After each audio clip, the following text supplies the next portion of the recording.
ఓం గం గణాధిపతయే నమః. హాయ్ అండి, అందరికీ నమస్కారం. మనం ఈరోజు ఈ వీడియోలో ఏలినాటి సెన్సస్ జరుగుతున్నప్పుడు పెళ్లి చేసుకోవటం కరెక్టేనా అనే దాని గురించి ఈ వీడియోలో తెలుసుకుందాము. ఈ వీడియో కనుక మీకు నచ్చినట్లయితే లైక్ చేయండి, షేర్ చేయండి, సబ్స్క్రైబ్ చేసుకోండి. ఈ వీడియో లాస్ట్ వరకు స్కిప్ చేయకుండా చూడండి. ఇలా చేయడం వల్ల ఈ వీడియో మరికొంతమందికి రీచ్ అవుతుంది. ప్లీజ్ సబ్స్క్రైబ్ మీ, సపోర్ట్ మీ.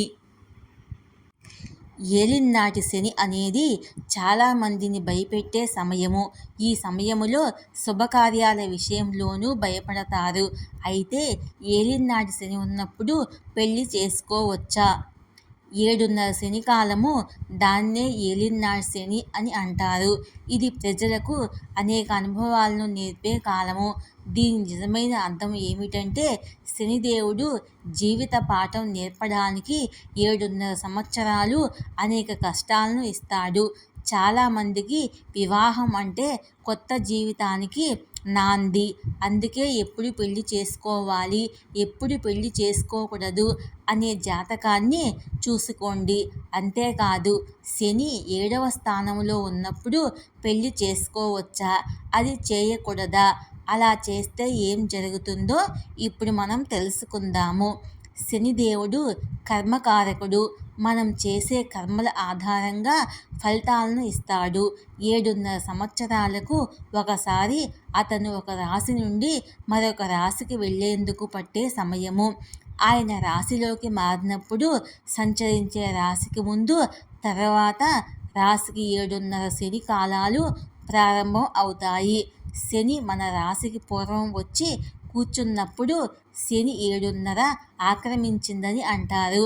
గత రాశిలో 2.5 ఏళ్ళు, మన జన్మరాశిలో 2.5 సంవత్సరాలు, తర్వాతి రాశిలో 2.5 ఏళ్ళ, మొత్తం 7.5 సంవత్సరాల కాలాన్ని ఏలినాటి శని అంటారు. 7.5 శని మీరు కోరుకున్నా లేదా అనే దానితో సంబంధం లేకుండా మీ విధులను మీరు చేసేలా చేస్తుంది. ఇది నాకు ఇష్టం లేదు అని ఊరుకుంటే సరిపోదు. మీరు మీ విధి నుండి తప్పించుకోలేరు. కష్టపడి పని చేసేలా చేస్తుంది. మీరు ఎంత నిజాయితీగా కష్టపడి పని చేస్తారో శనిదేవుడు చివరి నాటికి మీరు మరింత విజయవంతం అవుతారు. ఏలినాటి శని సమయంలో వివాహం ఖచ్చితంగా జరుగుతుంది. చాలామందికి జన్మ శని లేదా 7.5 శని కాలంలో వివాహం చేస్తారు. శని మీ జాతకంలో 7వ ఇంటితో లేదా వివాహానికి సంబంధించిన గ్రహాలతో సంబంధం కలిగి ఉంటే వివాహ యోగం 7.5 శని కాలంలో జరుగుతుంది. అయితే జన్మరాశిలో శని 7.5 ఉన్నప్పుడు వివాహం చేసుకుంటే వైవాహిక జీవితంలో అనేక అయోమయాలు తలెత్తుతాయని కూడా అంటారు. భార్యాభర్తల మధ్య సఖ్యత తగ్గుతుందని చెబుతారు.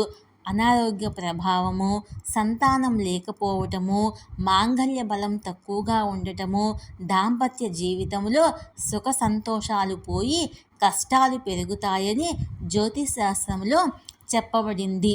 కాబట్టి ఏలినాటి శని సమయంలో వివాహం చేసుకోవాలా వద్దా అనేది జాతకాన్ని బట్టి ఉంటుంది. జ్యోతిష్యులను సంప్రదించి నిర్ణయం తీసుకోవడం మంచిది.